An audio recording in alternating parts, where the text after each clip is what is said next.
ce mois de juin a été le mois le plus dingue. Bienvenue à toi mon pépitos dans les fragments de novembre qui font écho à mes vidéos de novembre. Mais comme j'ai la vie un petit peu chamboulée en ce moment, et bien du coup j'ai décidé de faire des petits formats verticaux avec un petit conseil du jour plutôt que des vidéos comme j'avais l'habitude de faire chaque année. Bref, le petit mot doux avant d'aller se coucher qui fait plaisir et qui met du baume au cœur. Je disais donc en introduction de cette petite vidéo courte que le mois de juin a été celui du chamboulement. Je ne l'ai pas vraiment dit sur les réseaux, j'ai simplement fait un post sur Instagram, mais genre très vite fait et sans explication, sur le fait est que j'étais partie de l'endroit d'où je vivais. Pour beaucoup, vous pensiez que j'avais trouvé un appartement et que c'était une situation totalement stable, etc. et que c'était trop cool. En fait, pas du tout. Je suis un peu pas partie sur un coup de tête, mais parce que, comme j'ai expliqué dans les dernières vidéos, l'ambiance était tellement palpable comme ça, mais dans la négativité, que du coup, c'était devenu invivable. Et du coup, avec l'aide d'une amie, on a décidé de prendre mes clics et mes claques et partir. Sauf que je remarque avec le temps que c'était pas la meilleure des idées, mais bon, en tout cas, ça m'a permis de bouger mes fesses, ça c'est sûr. Donc le changement est arrivé beaucoup plus vite que je le pensais, pas du tout avec les plans que j'avais prévus dans ma tête, ni comment est-ce que je pensais partir d'ici.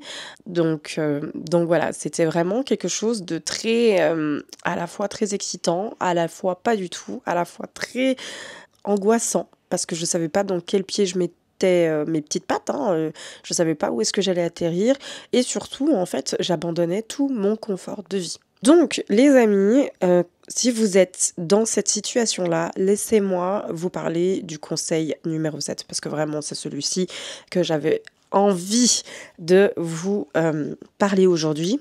C'est que quand vous arrivez avec des changements imprévus comme ça, et surtout très très forts comme moi je l'ai eu, je vais pas dire plonger la tête dedans parce que moi je l'ai pas totalement plongé au départ. Mais j'ai envie de dire laissez-vous guider par votre instinct parce que c'est celui-ci qui va vous permettre de pouvoir vous relever. N'écoutez pas nécessairement toujours les conseils des autres parce que même si c'est les choses les plus justes selon eux, mais ils vont faire ça selon leur bagage de vie et surtout sur leur expérience de vie. Ils vont parler de comment vous devez être, comment vous devez parler, comment vous devez vous exprimer et qu'est-ce que vous devez faire justement pour vous en sortir. Sauf que des fois, ce n'est pas le cas, les amis. Vous avez un autre bagage de vie, un autre caractère, un autre peut-être franc-parler avec d'autres expériences de vie et c'est ok.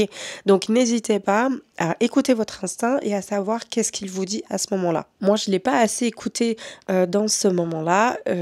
J'ai surtout écouté les dires et validé les paroles de tierces personnes, alors que la mienne était aussi importante, mais je ne l'ai pas assez écoutée. Donc voilà, vraiment, je vous conseille d'écouter votre instinct et de faire comme vous le sentez et pas comme quelqu'un d'autre le pressenterait. Si vous avez besoin de guide, oui, mais gardez quand même votre libre arbitre, s'il vous plaît. J'arrêterai pas de parler de celui-ci parce qu'il est tellement important, mais s'il vous plaît, gardez-le parce que ça, c'est le conseil le plus judicieux et qui va vous servir dans toute votre vie. C'est pas parce qu'une personne a vécu ci et a vécu ça que vous ne méritez pas votre propre légitimité parce que vous avez une autre histoire que cette tierce personne.